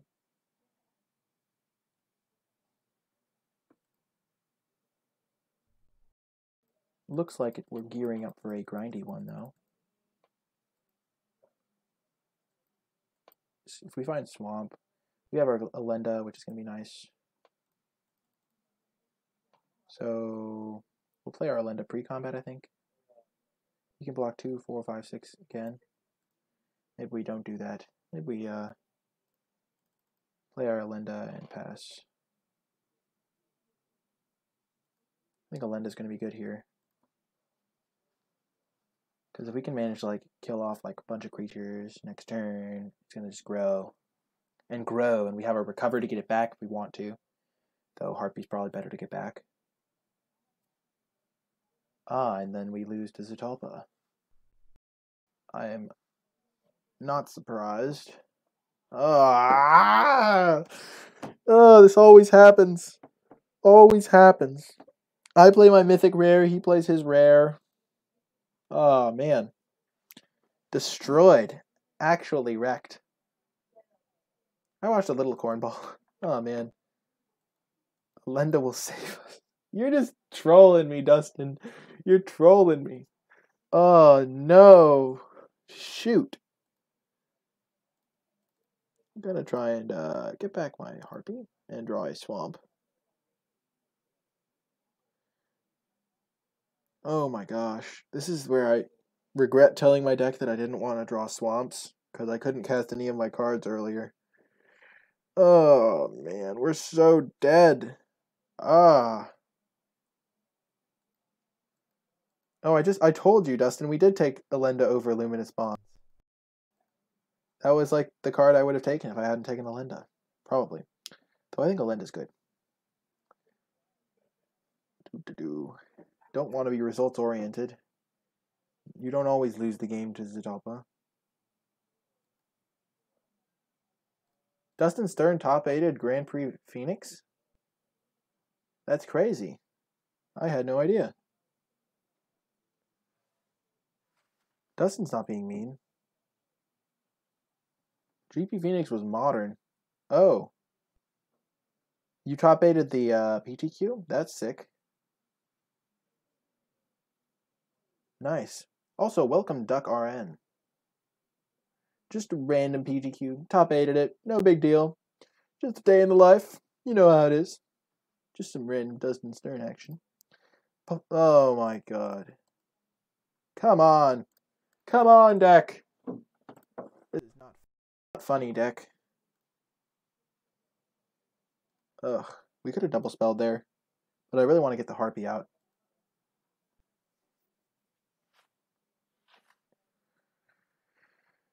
And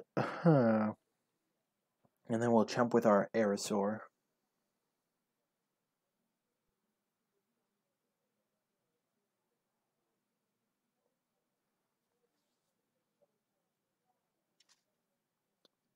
If we can get our Harpy up to a 9/9, it can beat Zetalpa. What are we drawing to? We're hoping this can get up to a 9/9, but I don't think that's very likely. Remember, this has trample, so I'll still be taking 4 here. We do not have any outs, I do not think, but I'm not 100% sure. We can suicide with a couple lifelink guys. Just try to get out of range of this thing. There's our swamp. Let's go.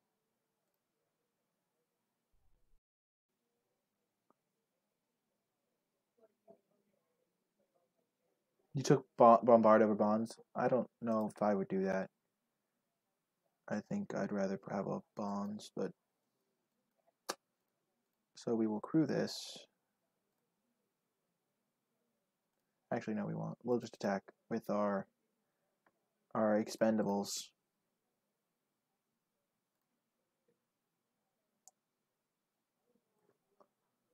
Hoping to make this into a 9/9 before we die.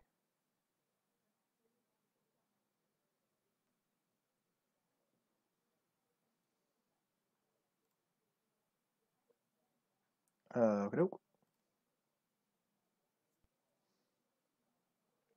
It is now a 5/5. Now it's going to be a 7/7.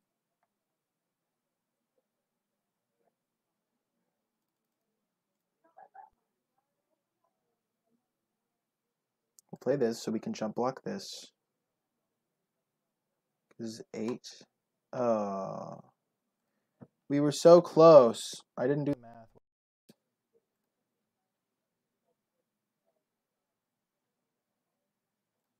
Oh, rats.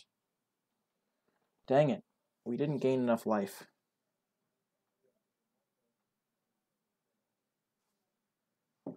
This is 8 damage and we can't chump enough of it. Yep. Wah, wah, wah. How do we beat Zetalpa? We make him just discard it with Arterial Flow. That's the only way. It is the only way. If we'd had Moment of Craving, we could have lived that turn, then beasted.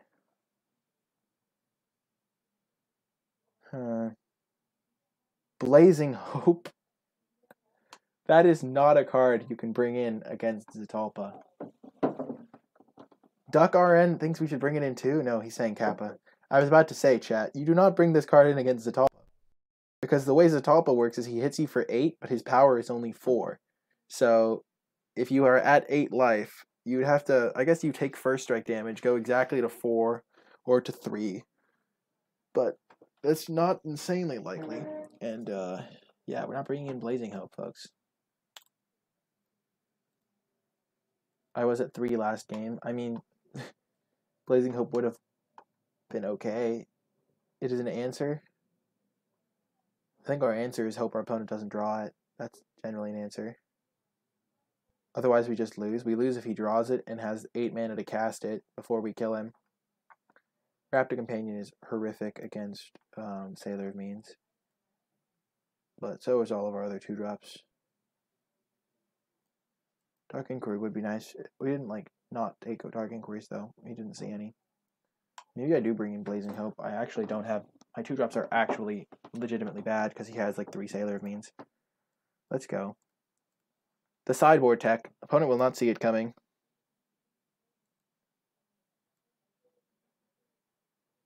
Oh my god. What is... yeah, our overcosted 1/1s do not apply a lot of pressure. Oh, man. I think we mulligan this. We don't have anything. Yeah, I think I'm going to play the Blazing Hope. My 3/1s, my 2-drops just get so blanked in this matchup. Mulligan to Blazing Hope? I mean, I'm going to mulligan because I have all black cards except for a 5-drop and then 2 lands, and my hands have not been conducive to keeping. Ooh, this guy can get my awesome 3-drops. I'm going to put that on top.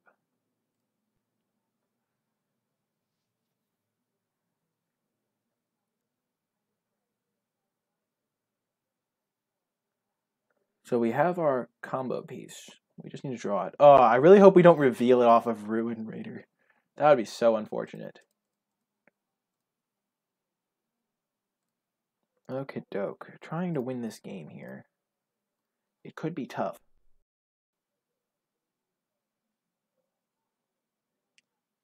We have our sideboard tech, though.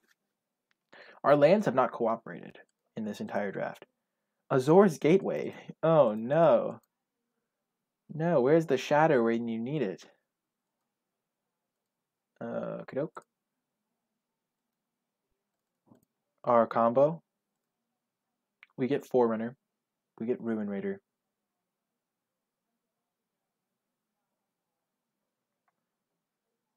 Our combo of lands and spells, maybe? Maybe that is the... We're going to get Ruin Raider. That was a sketchy click, I will say. I should have zoomed in for that click. I, clicked on that, and prayed that I clicked the right thing.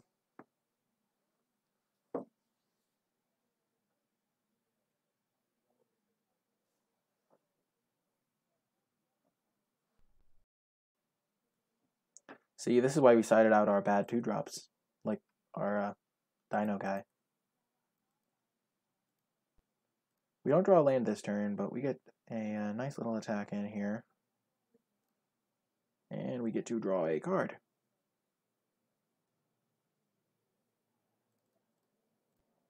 Boom, let's go.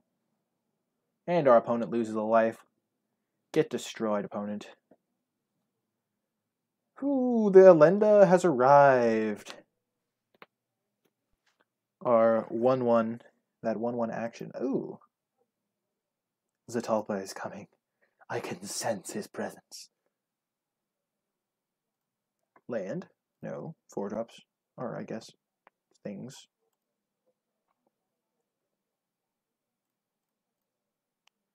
We will attack and use our Moment of Craving.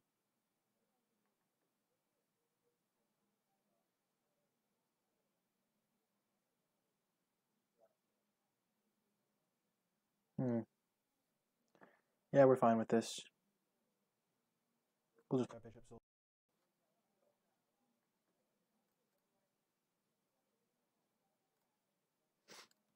Zatalpa, I can sense him.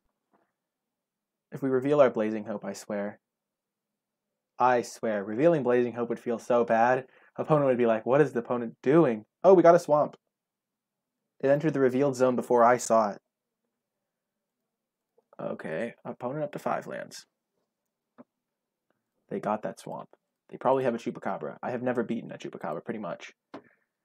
Oh no! It's coming. I can sense him. If he plays Elenda.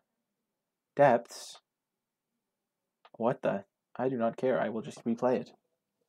I shall proceed with the plan. Actually, maybe I just play Vampire Revenant.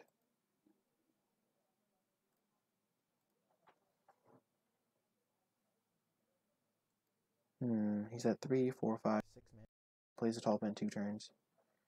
I kind of just want to keep drawing.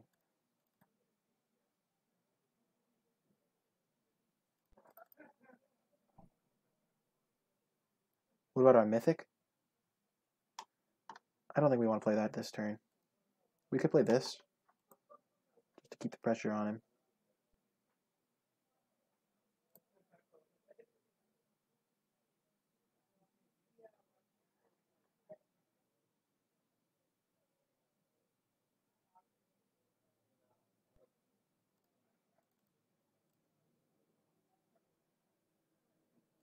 Ha, opponent, we got you for an extra 1. Another swamp, hitting all the lands with our Dark Confidant Imitator. Let's go. We're digging.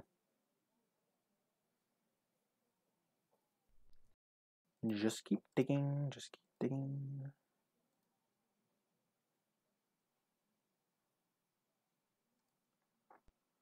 And then we're going to play our Aerosaur. Next turn we can double spell, which is going to be nice. He also can play Zatalpa next turn. Right Reprisal, we still get the trigger, bud.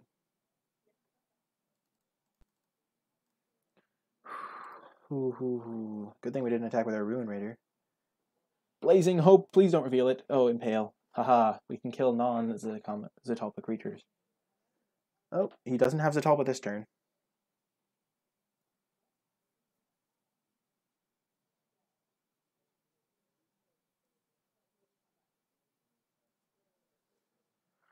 Sailor, okay.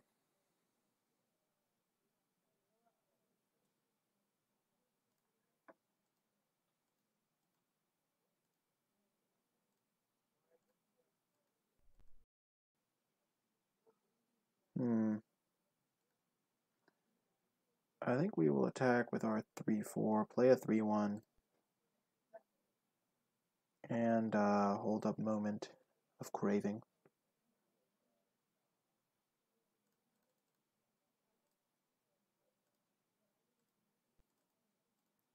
I sense it. Blazing Hope! Oh, yes, we have our answer, but opponent knows about it. Oh, that's so sad. Oh, that's actually horrifically sad. Oh, no.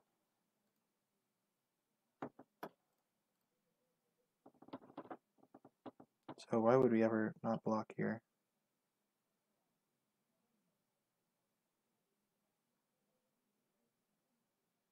We're going to block with our Forerunner.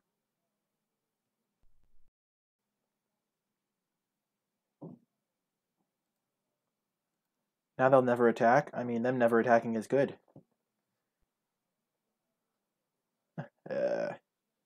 He's got a Deadeye Tracker. He doesn't have the Zatalpa. Oh, he's got the Tormentor. That's what he wanted to do.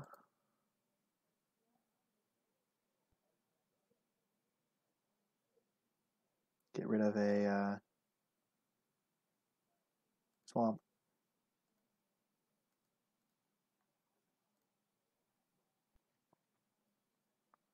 We're going to keep our removals.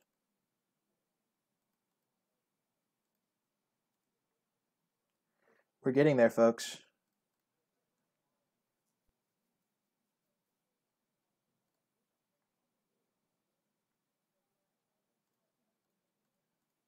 Gonna play our Elenda.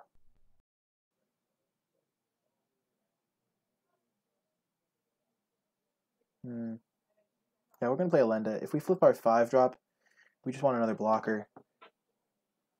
Please don't flip a 5-drop. Oh! We have 3 5-drops in this deck. Oh no, now we could die. Oh no.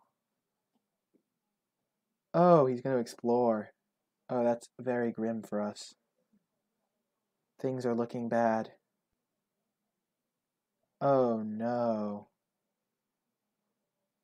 Me mateys. Good thing we have Alenda. Time for Alenda to shine. I didn't even realize he had this combo. Would have definitely moment of craving this if I had seen that. Okay.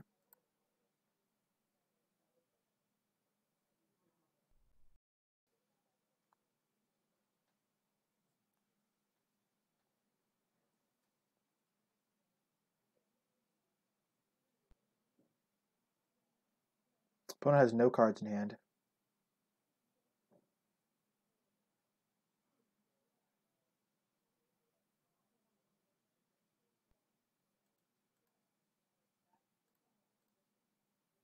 Easy blocks. We're going to use our moment of craving on it. It'll have 1 power and only 4 toughness.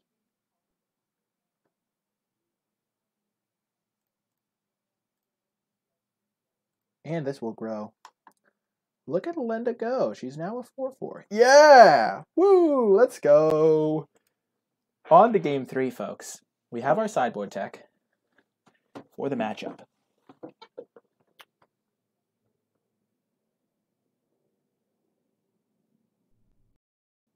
Could bring in March. And we'll just run it back. Let's go. On to game 3. Final match, final game. Looking for all the marbles.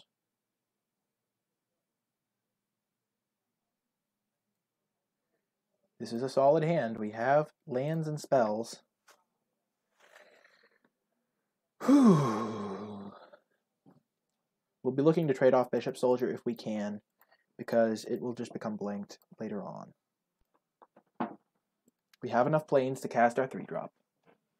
That Ruin Raider almost ruined things. He was also the reason we were doing so well too, though, so I'm not mad at him.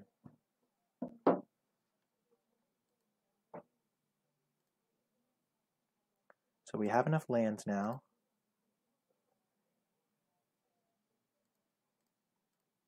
Almost skipped cat, but I didn't.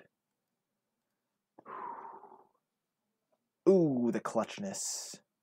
He probably had that the whole time and was just trying to get me. Okay. More lands, always a nice thing to have.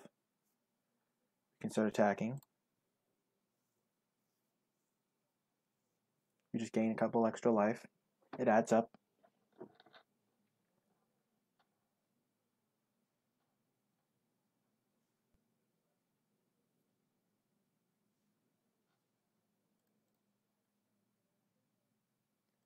Definitely attacking now.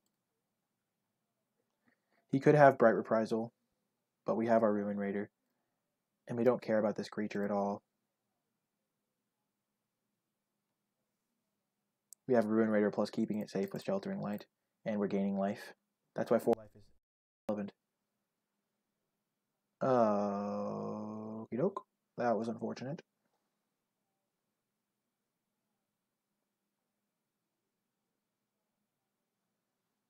Because we kind of played into his hands there. Okay. He definitely has Bright Reprisal now.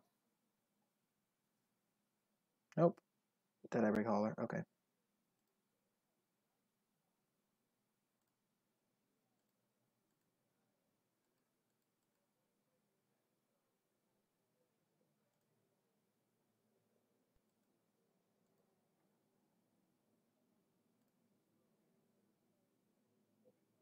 We need to draw our Blazing Hope. Yeah, it's 2, 4. Yeah, okay, we're happy to trade this because this thing was kind of blanked by that anyway.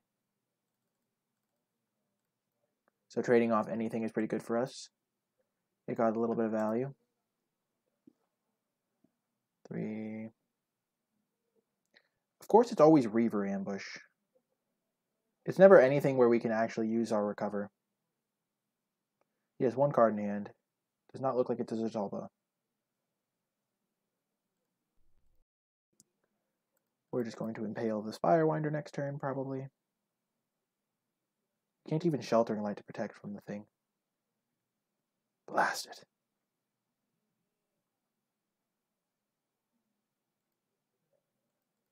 That was a decent draw.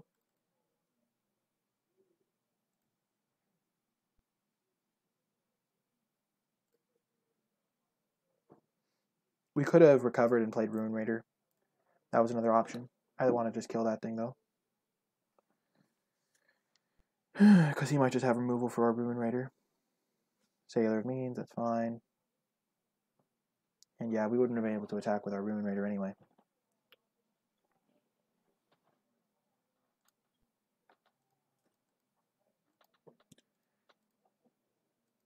Oh, that's actually really good.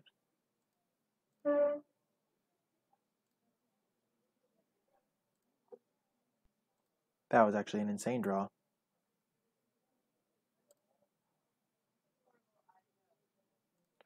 Gonna play our Skyblade and pass the turn. Has mana for Zatalpa now. 3, 6, 7 actually. Not mana for Zatalpa.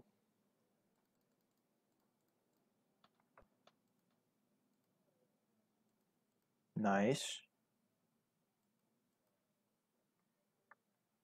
Attack!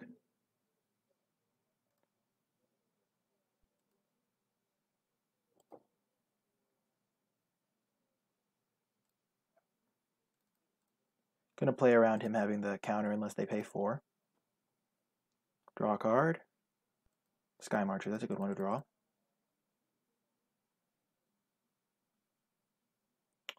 Looks like he's gonna explore. Okay. Martyr of Dusk.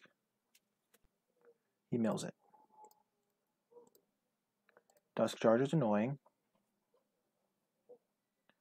But my Dusk Legion Dreadnought can deal with that.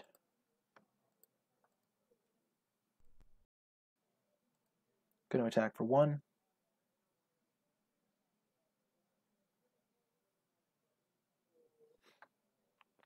Play our Dusk Legion Dreadnought, I think.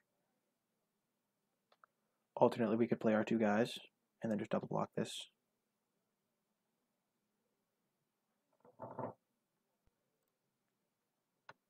I like playing the Dreadnought, though.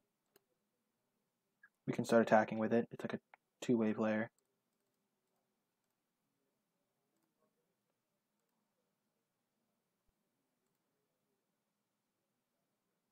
That's a fine draw.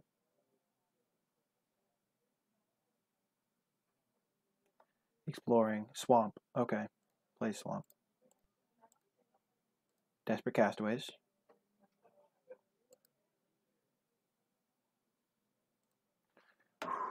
We are in good shape, I think. We can stack our deck with Forerunner, but I don't think we want to do that because we don't want to take extra damage from this if we don't have to. I think we're going to go 1, 2, 3, 4, 5, 6. Play these 2 guys.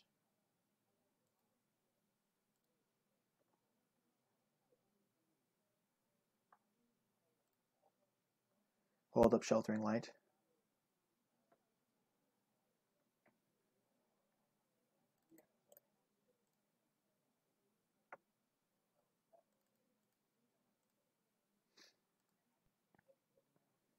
Okay.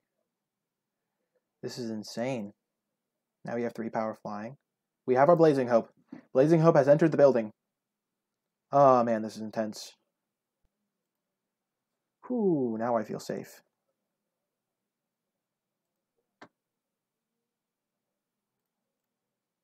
Gonna attack with our flyers.